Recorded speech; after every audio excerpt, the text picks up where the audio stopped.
মার্ভেলের নতুন series iron heart এই সপ্তাহে রিলিজ হয়েছে। এই সিজনে মোট 6টি এপিসোড রয়েছে, যার মধ্যে 3টি এপিসোড এই সপ্তাহে রিলিজ হয়েছে আর বাকি 3টি এপিসোড আগামী সপ্তাহে রিলিজ হবে। আয়রন হার্ট সিরিজটি মূলত রিরি উইলিয়ামসকে কেন্দ্র করে, যাকে আমরা প্রথমবার দেখেছিলাম ব্ল্যাক প্যান্থার ওয়াকান্ডা ফরএভার মুভিতে। গল্পটি ওয়াকান্ডা ফরএভারের ঘটনার 6 মাস পর থেকে দেখানো হয়েছে, আয়রন হার্টের শিকাগোতে ফিরে আসার পর থেকে।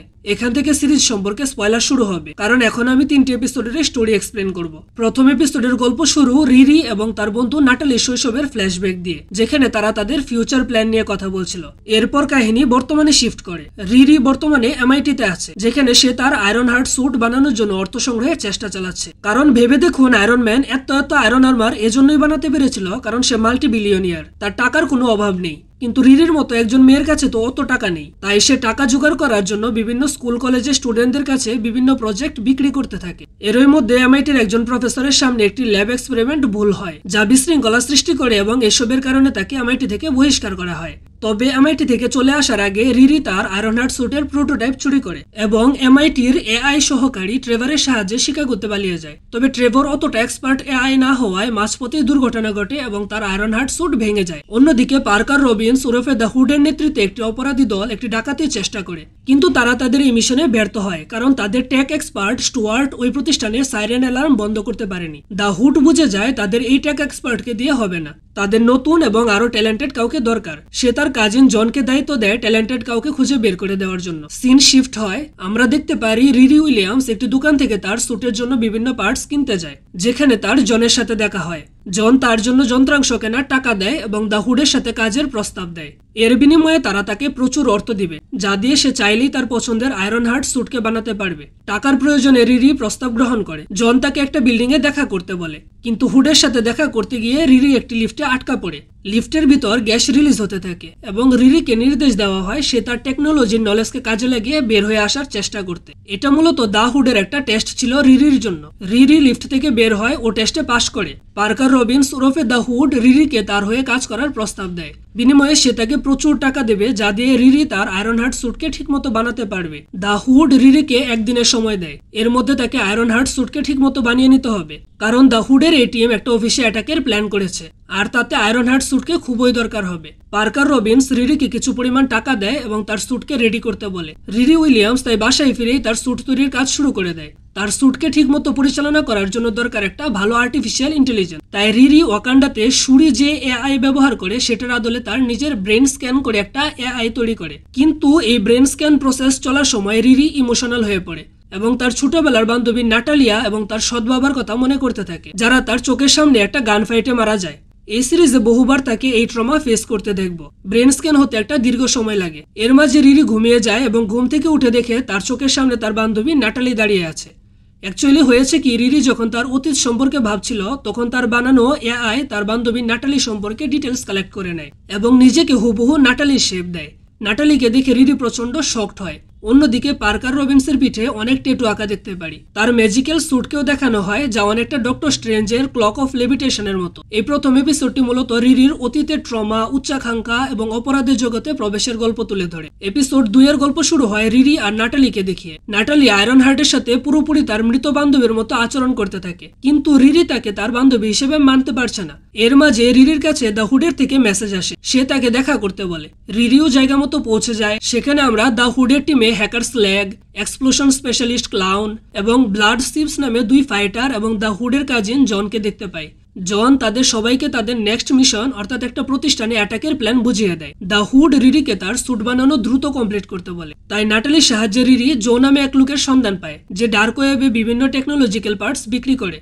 এরপরের সিনে রিরি জো এর সাথে দেখা করে। আয়রন হার্ট স্যুটকে দেখে জো এক দৃষ্টিতে তাকিয়ে থাকে এবং তার মধ্যে একটা রহস্যময় আচরণ আমরা দেখতে পারি। জোকে কিছুটা ইমোশনাল এবং পাগলা টাইপ দেখানো হয়েছে। তার কনভারসেশন থেকে বোঝা যায় তার কোনো একটা ডার্ক পাস্ট রয়েছে, যা 3 নম্বর এপিসোডে রিভিল হবে। রিরি জোকে ব্ল্যাকমেল করে স্যুটের যন্ত্রাংশ কালেক্ট করে নেয় এবং তার স্যুটকে কমপ্লিট করে নেয়। স্যুট বানানো কমপ্লিট হয়ে যাওয়ার পর আয়রন হার্ট দ্য হুডের টিমের সাথে মিলে একটা প্রতিষ্ঠানে অ্যাটাক করে এবং দ্য হুড ওই প্রতিষ্ঠানের মালিককে দিয়ে একটা এগ্রিমেন্ট সাইন করিয়ে নেয়। মিশন কমপ্লিট করার পর রিরি যখন ওই জায়গা থেকে বের হতে যায় তখন সে একটা সিকিউরিটি গার্ডের সামনে পড়ে যায়। এখানে আমরা দ্য হুডের অরিজিনাল পাওয়ার সম্পর্কে জানতে পারি।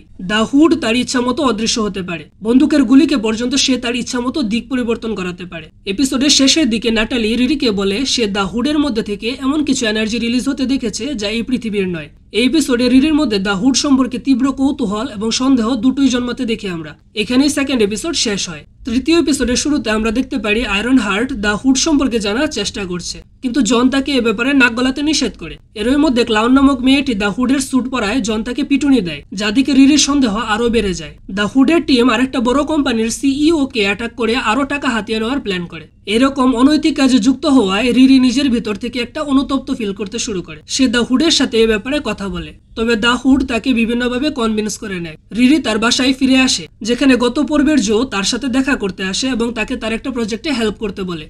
রিরিও রাজি হয়ে যায়। অন্যদিকে নাটালি রিরিকে রিকোয়েস্ট করতে থাকে তাকে নিয়ে বাইরে ঘুরতে যেতে। রিরি তারপর নাটালিকে নিয়ে বাইরে ঘুরতে বের হয়। তারা সেই জায়গায় যায় যেখানে কিছু বছর আগে রিরির সৎ বাবা গেরি এবং তার বান্ধবী নাটালি দুজনে মারা গিয়েছিল। ওই জায়গায় আসার কারণে রিরির আবার প্যানিক অ্যাটাক শুরু হয়, তবে নাটালি তাকে সামলে নেয়। সিন শিফট হয়, আমরা দেখতে পারি আয়রন হার্ট জো এর সাথে দেখা করতে এসেছে। জো কিছুটা পাগলা টাইপের, সে নিজের হাত কেটে তার ভিতর সেন্সর ঢুকিয়েছিল, যা কোনো কাজেই আসেনি। রিরি তার হাত ব্যান্ডেজ করে দেয়, তবে এর মাঝে রিরির হাত থেকে একটা কাগজ পড়ে যায়। ওই কাগজে জোয়ের বাবার মৃতদেহের ছাই ছিল। এখান থেকে আমরা জানতে পারি জোয়ের বাবার নাম ওবেডিয়েন স্ট্যান, যাকে আমরা আয়রন ম্যান 1 মুভিতে দেখেছিলাম, যে কিনা টনি স্টারকে হত্যা করতে গিয়ে নিজেই মারা যায়। আর জোয়ের আসল নামও জো না, তার আসল নাম এজিকেল স্ট্যান। রিরি জোয়ের থেকে একটা ওয়েপন নেয় যা তার আজকের মিশনে কাজে লাগবে। বাসায় ফিরে রিরি দেখতে পারে তার বাসায় পুলিশ এসেছে। আসলে প্রথম এপিসোডে দেখানো র্যাম্পেজ যে দা হুডের হয়ে কাজ করত, যে সাইরেন বন্ধ করতে গিয়ে ব্যর্থ হয়েছিল বলে দা হুড তাকে টিম থেকে বের করে দেয়, সেই ব্যক্তিকে কেউ মেরে ফেলেছে, তাই ইনভেস্টিগেশন করতে পুলিশ এসেছিল। এরপরের সিনে আমরা দা হুডের টিম ও আয়রন হার্টকে তাদের নতুন মিশনে দেখতে পারি। দা হুড তাদের অ্যাটাক করা কোম্পানির মালিকের সাথে কথা বলতে শুরু করে। অন্যদিকে রিরি তার আয়রন হার্ট স্যুটকে নাটালির উপর কন্ট্রোল দিয়ে নিজে দা হুডের কাছে লুকিয়ে চলে আসে। সে একটা লেজার কাটার দিয়ে দা হুডের ড্রেসের একটা পার্ট কাটার চেষ্টা করে, যাতে করে সে ওই পার্টটুকু স্ক্যান করে দা হুডের পাওয়ার সম্পর্কে বুঝতে পারে। তার লেজার কাটার ইউজ করার কারণে সিকিউরিটি সিস্টেম অ্যাক্টিভ হয়ে যায়, ফলে দা হুডের এই মিশন ব্যর্থ হয়। তবে সে ঠিকই দা হুডের পোশাকের একটা পার্ট কেটে ফেলে ও নিজের কাছে রেখে দেয়। মিশন ব্যর্থ হওয়ায় দা হুড কোম্পানির মালিককে মেরে ফেলে এবং একটা অ্যাকশন সিন শুরু হয়। রিরি ওই ফ্যাসিলিটি থেকে বের হওয়ার সময় দা হুডের কাজিন জনের সামনে পড়ে যায়। জন তার হাতে হুডের কাপড় দেখে ফেলে। সে বুঝে যায় আয়রন হার্ট দা হুড সম্পর্কে নাক গলাচ্ছে, তাই সে রিরিকে মেরে ফেলতে চায়। তবে সেখানে আয়রন হার্ট স্যুট চলে আসে এবং রিরিকে বাঁচিয়ে নিয়ে যায়, কিন্তু জন ওই রুমে আটকে যায় এবং অতিরিক্ত কার্বন ডাইঅক্সাইডের কারণে সে সেখানেই মারা যায়। জনকে হারিয়ে দা হুড পুরো পাগল হয়ে যায়। সে তার অ্যাপার্টমেন্টে অদৃশ্য কারোর সাথে কথা বলতে থাকে। তার কথা থেকে বোঝা যায় সে কারোর সাথে কোনো কিছুর বিনিময়ে একটা ডিল করেছিল, যার কারণে তার পিঠে ওই রকম সিম্বল ফুটে উঠেছে আর সে ম্যাজিক্যাল পাওয়ার পেয়েছে। এই অদৃশ্য ব্যক্তি সম্ভবত মেফিস্টো। ওই অদৃশ্য ম্যাজিক্যাল এন্টিটি দা হুডকে জন আর রিরির ঘটনা সম্পর্কে জানিয়ে দেয়। এর ফলে দা হুড এখন আয়রন হার্টের পিছনে লেগে যাবে। অন্যদিকে রিরি জনের মৃত্যুর জন্য নিজেকে দায়ী করে এবং কান্না করতে থাকে। জনের সাথে ফাইটের সময় তার হাত থেকে একটা ডিভাইস ওই জায়গাতেই পড়ে যায়, যা তার টেনশন আরো বাড়িয়ে দেয়। এখানে এই এপিসোড শেষ হয়। এই সিরিজের পরের 3টি পর্ব জুলাইয়ের 2 তারিখ মুক্তি পাবে। সামনের এপিসোডগুলোতে আমরা দা হুড আর রিরির ফাইট দেখতে পারবো। ম্যাজিক বনাম টেকনোলজির ফাইট দেখানো হবে। এই সিরিজের শুরুটা একটু ধীর গতিতে শুরু হয়, তবে তারপর থেকে ভালো মতোই চলে। আপনার কাছে আয়রন হার্ট সিরিজটি কেমন লাগলো অবশ্যই কমেন্টে লিখে জানিয়ে দিবেন। ভিডিওটি ভালো লাগলে একটা লাইক দিন। এরকম ভিডিও আরো পেতে চ্যানেলটি সাবস্ক্রাইব করে পাশে থাকুন।